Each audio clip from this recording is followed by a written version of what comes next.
মসজিদের ইমাম সাহেবের উপরে গিয়া পণ্ডিতি করে, আছে না নাই?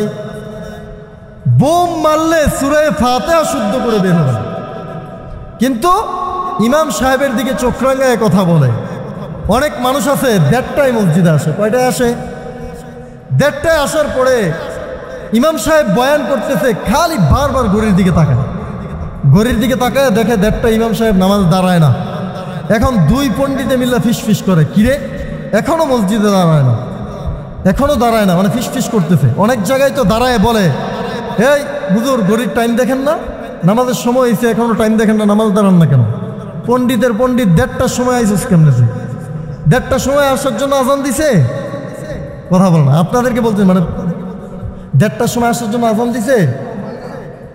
কোরআন বলতেছে ইদা নুদিয়া লিস-সালাতি মিন ইয়াউমিল জুমআ, যখন নামাজের জন্য ডাকা হবে, জুমার নামাজের জন্য যখন ডাকা হবে, ফাসাউ ইলা যিকরিল্লাহি ওয়া যারুল বাই', আল্লাহর স্মরণে তুমি হাঁটো, দৌড়াও। ফাসাউ, চলো।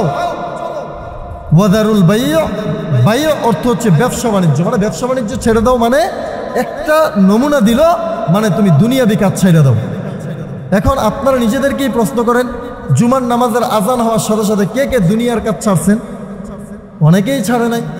অনেকেই চিন্তা করছে, যা মাত্র আজান দিল, বসি, গল্প করি, ঘুমাই, খাই দাই, দোকানে বসে আড্ডা দেই, একবারে নামাজ শুরু হইব 1:30টায় হুজুর শুরু করবো, তখন যাব।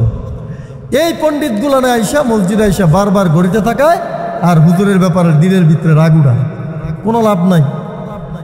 মসজিদের ইমাম, ইমাম মানে কি বলেন সবাই? ইমাম অর্থ কি বলেন? নেতা। যেমনিভাবে রাজনৈতিক জায়গায় গিয়ে আপনি নেতার উপরে কথা বলতে পারেন না, মসজিদে এসে আপনি সভাপতি সেক্রেটারি, মানে আপনি মসজিদের খাদেম। মসজিদের সভাপতি সেক্রেটারি মসজিদের কি? খাদেম, সেবক, কামলা বাংলা ভাষায়। আপনি যেই হন না কেন, মসজিদে এসে আপনার নেতাগিরি চলবে না, এখানে এসে ইমাম সাহেবের নেতাগিরি চলবে। মানে এই কথা বলতেছি, এটাও কিন্তু একটা নবীর আদর্শের একটা বিবরণ দিতে গিয়ে আসছে কথা। মসজিদের কোনো মসজিদের ইমাম সাহেবের উপরে কথা বলা যাবে না। যদি বলেন, ওই যে নবীর হুকুম, নবীর উপরে সাহাবায়ে কেরাম কথা বললে যেমন তাদের আমল ধ্বংস হইতো, ঠিক তদ্রুপভাবে বর্তমান সময়েও হক্কানি আলেমদের উপরে যদি কথা বলেন, আপনারাও উঁচু গলায় কথা বলেন, তাহলে আপনাদের আমলও এইভাবেই ধ্বংস হয়ে যাবে। কথা ঠিক না ভাই? ঠিক। এখানে একটা কথা শর্ত লাগাইছি কিন্তু, হক্কানি আলেম। কি আলেম? হক আলেম, হকপন্থী আলেম। আবার বাতিল বেদাত চালু করা সমাজে, তাদের কথা বলি নাই।